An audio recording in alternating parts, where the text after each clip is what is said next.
মানবাধিকার ক্ষেত্রে অবদানের জন্য 2025 সনের বেগম রোকেয়া পদকপ্রাপ্ত ডক্টর নাবিলা ইদ্রিসকে তার অনুভূতি প্রকাশের জন্য অনুরোধ করছি।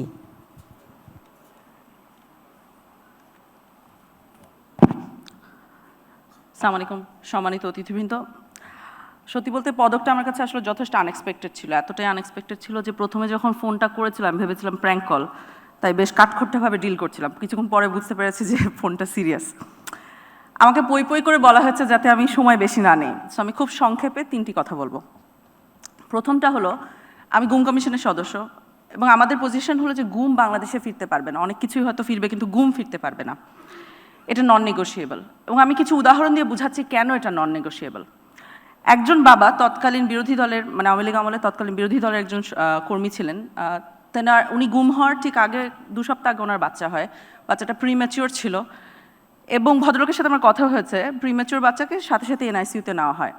তো বাচ্চাকে কোলে নেওয়ার আগেই উনি গুম হন এবং আমাকে বলেছিলেন যে আয়নাঘরে ওনাকে একটা ছোট বোতল দেওয়া হয়েছিল, পানির বোতল। উনি ওই যতটুকু সময় গুম ছিলেন, ওই যখনই ওনার বাচ্চাকে খুব মিস করতেন তখন ওই পানির বোতলটা এভাবে করে কোলে নিয়ে বসে থাকতেন এবং সেটা দিয়ে উনি ওনার বাচ্চাকে স্মরণ করতেন। আরেকজন বাবা, গ্রামের সাধারণ কবিরাজ, আমার অফিসে এসেছিলেন, দুপুর হয়ে গেছিলো, আমি ওনাকে বিফ খিচুড়ি লাঞ্চ হিসেবে অফার করেছিলাম। উনি খেতে কিছুতেই রাজি হননি। তখন আমি জিজ্ঞেস করেছি তুমি খাবেন না কেন?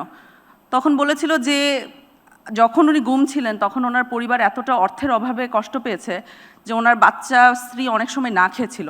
এ কারণে গুম পরবর্তী সময় ফেরত আসার পরে এখন ওনার কাছে বিফ খিচুড়ি টাইপের লাক্সারিয়াস খাবার খেতে উনি স্বাচ্ছন্দ্য বোধ করেন না, এই কারণে আমার ওখানে উনি লাঞ্চই করেন নাই সেদিন। আরেকজন বাবা আমাকে বলেছিলেন যে উনি যখন বন্দী ছিলেন তখন এগেন পরিবার এতটা অর্থের অভাবে ছিল যে চিকিৎসার টাকা দিতে পারেনি বলে ওনার দুটো সন্তান মারা যায়। বাই দ্য টাইম উনি গুম থেকে বের হন ওনার এসেনশিয়ালি কোনো সন্তান আর ছিল না। গুম যে ধরনের ক্ষত তৈরি করে সমাজে সেগুলো চোখে দেখা যায় না, কিন্তু সেগুলো ফিল করা যায়। এই কারণে গুম আর থাকতে পারবে না বাংলাদেশে, এটা হলো নন নেগোশিয়েবল একটা ইস্যু। এটা ছিল আমার প্রথম পয়েন্ট। দ্বিতীয় পয়েন্ট হলো, এই লড়াইয়ে খুব নীরব কিন্তু সবচেয়ে শক্তিশালী সৈনিকরা হলো নারীরা। কারণ যখন কোনো ব্যক্তি গুম হয় তখন তার পক্ষ হয়ে লড়াইটা কে কন্টিনিউ করে, কে বাঁচিয়ে রাখে তার মেমোরি, কে তার বাচ্চাদেরকে আগলে ধরে রাখে, কে জিডি করে, কে কোর্ট কাচারিতে দৌড়াদৌড়ি করে, কে সংসারের হাল ধরে, সর্বক্ষেত্রে উত্তরটা হলো নারী। অতএব মায়ের ডাকের তুলিয়াপা বা ধরেন ব্যারিস্টার আরমানের স্ত্রী, ওনারা শুধু কিন্তু একক নাম না, ওনারা হলেন প্রতিরোধের প্রতীক এবং এই রেকগনিশনটা আমাদেরকে দিতে হবে। ইট ইজ ভেরি ট্রু যে নারীদের কালেকটিভ পুশব্যাক ছাড়া গুম বাংলাদেশে এরাডিকেশন সম্ভব না এবং নারীরা এই পুশব্যাকটা করেছে গত 16 বছরে আওয়ামী লীগ আমলে এবং সে কারণে হোপফুল ইনশাআল্লাহ আমরা গুমের এরাডিকেশন দেখতে পারবো। এটা হলো আমার দ্বিতীয় পয়েন্ট। তৃতীয় এবং সর্বশেষ পয়েন্ট আসলে কৃতজ্ঞতা প্রকাশ। কোনো ক্রমেই সম্ভব না যে এই পদকটি আমার একক অর্জন, এটি একটি সামষ্টিক অর্জন।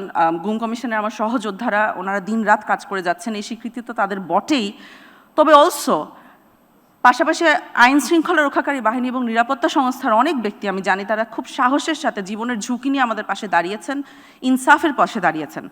তাদের দেশপ্রেম এবং ত্যাগী মনোভাব আমাকে সত্যি চমৎকৃত করেছে এবং দেয়ারফর আমি তাদের কাছেও প্রচণ্ড কৃতজ্ঞ এবং এই পদকটি তাদেরও অংশীদারিত্ব আছে। এই সাহসের ধারায় স্বাভাবিকভাবে আমার নিজের পরিবারও আছে, বিশেষ করে আমার আম্মু। তিনি বেঁচে থাকলে আজকে মনে হয় আমার থেকে বেশি খুশি হতেন এবং অলসো আই থিঙ্ক উনি এনশিওর করতেন this doesn't get to my head so that I remain quite grounded, এটা করতেন। I am very grateful to my whole family. আমার কাছে সবসময় মনে হয়েছে গুমের তদন্তের কাজটা আসলে আল্লাহর কাছ থেকে একটা আমানত। অর্থাৎ যদি এর ফলে ভবিষ্যতে কোনো বাবা পানির বোতল কোলে নিয়ে নিজের প্রিম্যাচিওর সন্তানের অভাবটা পূরণ করতে না হয়, দ্যাটস ইনাফ, তাহলে আমরা সাকসেসফুল। এবং এই ডেটারেন্সটা এস্টাবলিশ করা আমাদের সর্বসময়ের গোল এবং আশা করছি ইনশাআল্লাহ পারবো, বাংলাদেশ পারবে। আমি জানি প্রধান উপদেষ্টা এখানে নাই এবং উনি প্রশংসা শুনতে পছন্দ করেন না, সো কিন্তু যেহেতু উনি নাই অনেক কিছু করা যায় এখন, তাই না?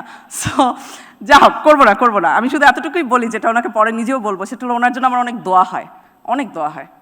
ধন্যবাদ।